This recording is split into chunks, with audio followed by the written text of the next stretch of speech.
મિત્રો, આવતીકાલે 28 ઓગસ્ટ 2026 શુક્રવારે રક્ષાબંધન છે। આ વર્ષે રક્ષાબંધનના દિવસે ભદ્રા દોષ ન હોવાને લીધે સવારથી લઈને રાત્રિ સુધી આખો દિવસ રાખડી બાંધવા માટે શુભ અને ઉત્તમ દિવસ રહેશે। શાસ્ત્રોના નિયમ પ્રમાણે રક્ષાબંધનમાં રાખડી બાંધવા માટે ભદ્રા દોષ ન હોવો જોઈએ, પરંતુ ગુરુવારે રાત્રિના 9:33 ભદ્રા પૂર્ણ થઈ જાય છે, તો શુક્રવારે ભદ્રા ન હોવાને લીધે રક્ષાબંધનનો આખો દિવસ રાખડી બાંધવા માટે શુભ રહેશે।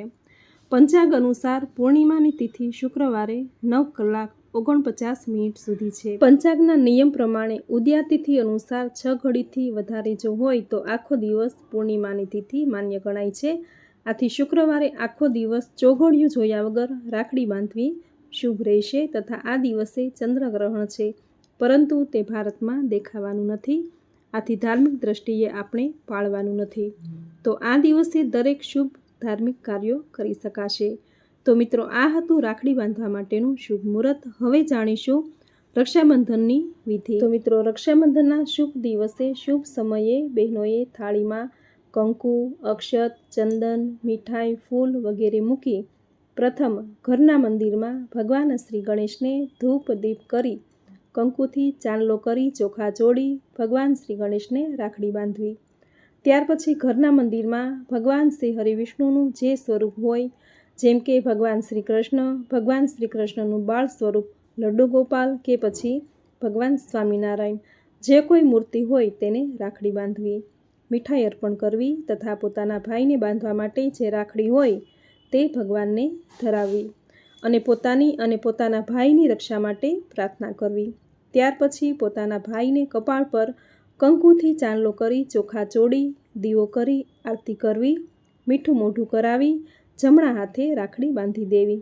દુખણા લેવા, ભાઈની લાંબી આયુષ્ય, સુખાકારી જીવન, સારું આરોગ્ય તથા તેના જીવનમાં હંમેશા પ્રગતિ રહે તેવા આશીર્વાદ આપવા। રક્ષાબંધન એ ભાઈ અને બહેન વચ્ચેના પ્રેમ અને સ્નેહનો એક પવિત્ર તહેવાર છે। રક્ષાબંધન જે આપણા શાસ્ત્રમાં એ રક્ષાબંધન માત્ર સૂતરનો દોરો નહીં, પરંતુ કંકુ, અક્ષત, ચંદન અને સરસવ સાથે બનાવેલી રક્ષા પોટલીની પૂજા કરી ભાઈના કાંડે બાંધવાનું આપણા શાસ્ત્રોમાં કહેલું છે। આ પવિત્ર રક્ષા પોટલી ધારણ કરવાથી ભાઈના જીવનની નકારાત્મક ઉર્જા, દુઃખ, કષ્ટ, ગરીબી દૂર થાય છે। આ રક્ષાસૂત્ર એ માત્ર ભાઈ અને બહેન પૂરતું જ નથી, પરંતુ તે સુરક્ષા અને શુભ કામનાનું પ્રતીક કહેવાય છે। જે બહેન પોતાના ભાઈને, માતા પોતાના દીકરાને, ગુરુ પોતાના શિષ્યને બાંધી શકે છે। જેમને ભાઈ નથી તો તેમણે પોતાના ઈષ્ટદેવને, ભગવાન શ્રી ગણેશને, મા દુર્ગાને, હનુમાનજી, શ્રી કૃષ્ણ તથા પોતાના આરાધ્ય દેવતા હોય તેને પણ રક્ષાસૂત્ર બાંધી શકે છે।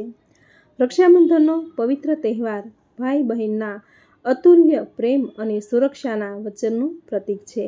બહેન પોતાના ભાઈના દીર્ઘ આયુષ્ય અને સુખ સમૃદ્ધિની કામના સાથે તેના કાંડા પર રક્ષાસૂત્ર બાંધે છે। આ રક્ષાસૂત્ર ભાઈની રક્ષા કરે છે। આ તહેવાર પૂર્ણ થયા પછી દરેકને મનમાં પ્રશ્ન હોય છે કે હવે આ રાખડી ક્યારે ઉતારવી, ત્યાર પછી આ રાખડીનું શું કરવું। તો મિત્રો, આપણા શાસ્ત્રમાં જેટલું મહત્ત્વ રાખડી બાંધવાનું છે, તેટલું જ મહત્ત્વ યોગ્ય સમયે પદ્ધતિસર ઉતારવાનું પણ કહ્યું છે। તો મિત્રો, આપણી ધાર્મિક માન્યતા અનુસાર જન્માષ્ટમીના દિવસે રાખડી ઉતારવી શુભ માનવામાં આવે છે। કહેવાય છે કે પિતૃપક્ષ, શ્રાદ્ધ પક્ષ શરૂ થાય તે પહેલાં આ રાખડી ઉતારી લેવી જોઈએ। આથી જન્માષ્ટમીના દિવસે રાખડી ઉતારવી શુભ રહેશે। આ સિવાય જો જન્માષ્ટમી પહેલાં રાખડી તૂટી જાય, દોરો છૂટી જાય કે ખંડિત થઈ જાય તો તેને કાંડા પર બાંધી ન રાખવો જોઈએ। તેને આદરપૂર્વક ઉતારી કોઈ પણ પવિત્ર નદી, તળાવ કે વહેતા પાણીમાં, જળ પ્રવાહમાં આદરપૂર્વક વિસર્જિત કરી દેવી અથવા તો કોઈ પણ વૃક્ષના મૂળમાં અર્પણ કરી દેવી, જેમ કે પીપળો, વડ, તુલસી જેવા પવિત્ર વૃક્ષના મૂળ પાસે માટીમાં પધરાવી શકાય છે, અથવા તો તેને લાલ કપડામાં લપેટી પોતાના ઘરના મંદિર અથવા તિજોરીમાં સુરક્ષિત રાખી શકાય છે। આ રીતે આદર અને સન્માનથી રાખડી જો ઉતારવામાં આવે તો આખું વર્ષ તે સકારાત્મક ઉર્જા આપશે, સુખ સમૃદ્ધિ જળવાઈ રહેશે। તો મિત્રો, આ હતું રક્ષાબંધનના દિવસે રાખડી બાંધવાનું મુહૂર્ત। રાખડી ક્યારે ઉતારવી તેના નિયમો જેની સંપૂર્ણ માહિતી. હવે સાંભળશું રક્ષાબંધન સાથે જોડાયેલી પૌરાણિક કથા વાર્તા. જ્યારે શ્રી નારાયણે વામન રૂપ ધારણ કર્યું ત્યારે તે પોતાના ભક્ત બલિ પાસે આવે છે અને 3 પગ ભૂમિની માંગ કરે છે. ભગવાને 3 ડગલા જમીન આપવા માટે બલિરાજા તૈયાર થાય છે. ભગવાને બલિની પરીક્ષા કરી અને 2 પગમાં જ સમસ્ત લોક માપી લીધા. ત્યારે બલિને ભગવાન કહે છે કે હવે 3જો પગ ક્યાં મૂકું? ત્યારે રાજા બલિએ કહ્યું કે પ્રભુ, મારા મસ્તક ઉપર આપનો 3જો પગ ચરણ મૂકો અને મને આપના ચરણોમાં સ્થાન આપો. ત્યારે ભગવાન બલિને પાતાળનું રાજ્ય આપે છે અને રાજા બલિ ભગવાન શ્રી નારાયણ પાસે વરદાન માંગે છે કે આપ મારી સાથે પાતાળ લોકમાં 4 મહિના સુધી પહેરેદારી કરો. જ્યારે માતા લક્ષ્મીને ખ્યાલ આવે છે કે ભગવાન નારાયણ તો પાતાળ લોકમાં ગયા છે અને બલિના પહેરેદાર બન્યા છે, ત્યારે માતા લક્ષ્મી વૈકુંઠ લોક છોડી અને 4 મહિના માટે રાજા બલિ પાસે આવે છે અને બલિ રાજાને રીઝવે છે અને કહે છે કે મારે ભાઈ નથી, તો શું હું આપને ભાઈ બનાવી શકું? ત્યારે બલિ રાજા કહે છે કે હા. ત્યારે માતા મહાલક્ષ્મી બલિ રાજાને રાખડી બાંધે છે અને ભાભીને પણ રાખડી બાંધે છે. અને ત્યારે બલિ રાજા કહે છે કે બહેન માંગ, તમને હું શું આપું? બલિ રાજા તો ઘણા હીરા મોતી લક્ષ્મીજીને આપે છે, પરંતુ મહાલક્ષ્મીજી કહે છે કે મારે હીરા મોતી નથી જોતા, મારે તો બસ આપના દ્વારપાળ જે ઊભા છે ભગવાન શ્રી નારાયણ, હું તેના ચરણોની દાસી છું, તે મને આપી દો. આમ રક્ષાબંધનથી માતા મહાલક્ષ્મી ભગવાન નારાયણને પ્રાપ્ત કરી ચૂક્યા. ત્યારથી માતા મહાલક્ષ્મી રાજા બલિના બહેન બન્યા અને ભગવાન નારાયણને દેવી મહાલક્ષ્મી વૈકુંઠ લોકમાં લઈ ગયા. બીજી કથા એવી છે કે દેવરાજ ઇન્દ્ર અને વૃતાસુરની વચ્ચે મહાભીષણ યુદ્ધ થયું. આ યુદ્ધમાં દેવરાજ ઇન્દ્રની રક્ષા માટે ઇન્દ્રાણી સચીએ દેવરાજ ઇન્દ્રને કલાઈ પર શ્રાવણ પૂર્ણિમાના દિવસે રાખડી બાંધી હતી. આમ દેવરાજ ઇન્દ્ર યુદ્ધમાં વિજયને પ્રાપ્ત થયા. આમ રક્ષાબંધનના દિવસે પત્નીએ પતિની રક્ષા કરી. રાણી કર્માવતીએ હુમાયુને ભાઈ બનાવી રાખડી મોકલી અને પોતાના રાજ્યની રક્ષા માટે પ્રાર્થના કરી હતી. આમ રક્ષાબંધનનો તહેવાર મહાભારતના કાળથી ચાલતો આવ્યો છે. એક વખત ભગવાન શ્રી કૃષ્ણએ સુદર્શન ચક્ર ધારણ કર્યું હતું શિશુપાલના વધ અર્થે. ત્યારે ભગવાનની આંગળીમાંથી રક્ત પ્રવાહ થયો. દ્રૌપદીજી ત્યાં જ ઊભા હતા. તેણે પોતાની સાડીનો એક છેડો તોડી અને ભગવાન શ્રી કૃષ્ણની આંગળીએ લપેટી દીધો અને રક્ત પ્રવાહ બંધ થયો. ત્યારે ભગવાન શ્રી કૃષ્ણએ દ્રૌપદીજીને વચન આપ્યું હતું કે આજે તે મારી રક્ષા કરી છે, જ્યારે પણ તને જરૂર પડશે ત્યારે હું પણ તારી રક્ષા કરીશ. દ્રૌપદીના સ્નેહ અને સમર્પણથી પ્રસન્ન થઈ ભગવાન શ્રી કૃષ્ણએ જીવનભર પાંડવોની રક્ષા કરી. જ્યારે ચીરહરણની ઘટના બની ત્યારે દ્રૌપદીની લાજ પણ ભગવાન શ્રી કૃષ્ણએ રાખી. જે દ્રૌપદીએ પોતાની સાડીનો છેડો ફાડી ભગવાન શ્રી કૃષ્ણની આંગળી ઉપર પાટો બાંધ્યો હતો તેમાં 999 દોરા હતા. 999 ચીર પ્રભુએ પૂર્યા અને દ્રૌપદીની લાજ રાખી પોતાનું વચન નિભાવ્યું. આમ ભાઈ અને બહેનના સ્નેહના પ્રેમના રક્ષાના પ્રતીક રૂપે આ રક્ષાબંધનનો તહેવાર ઉજવાય છે. તેની સાથે વિવિધ કથાઓ જોડાયેલી છે. જ્યારે બહેન ભાઈને રક્ષાસૂત્ર બાંધે છે ત્યારે આપણે બલિ રાજાનું સ્મરણ અવશ્ય કરીએ છીએ. જ્યારે બહેન ભાઈને રક્ષાસૂત્ર બાંધે છે ત્યારે શ્લોક બોલાય છે, યેન બદ્ધો બલિરાજા દાનવેન્દ્રો મહાબલ તેન ત્વામ પ્રતિબંધામી રક્ષમા ચલમા ચલ. અર્થાત જેનો અર્થ એવો થાય છે કે જે રીતે દાનવ રાજા બલિ આ રક્ષાસૂત્રથી બંધાણા હતા તે રીતે હે ભાઈ, હે વીરા, હું તમને બાંધું છું. તમે આ રક્ષાસૂત્રથી બંધાઈ જાઓ અને હંમેશા તમારા સંકલ્પને પૂર્ણ કરજો, અર્થાત રક્ષા કરજો.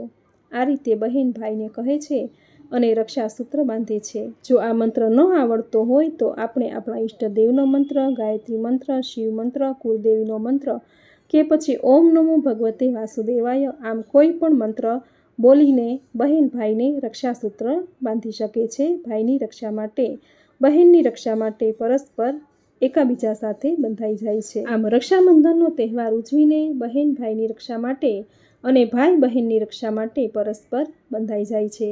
શ્રાવણ માસની પૂર્ણિમા એટલે ઉત્તમ પૂર્ણિમા કહેવાય છે, જેને બળેવ, નાળિયેરી પૂર્ણિમા, રક્ષા પૂર્ણિમા કે પછી શ્રવણ પૂર્ણિમા પણ કહે છે.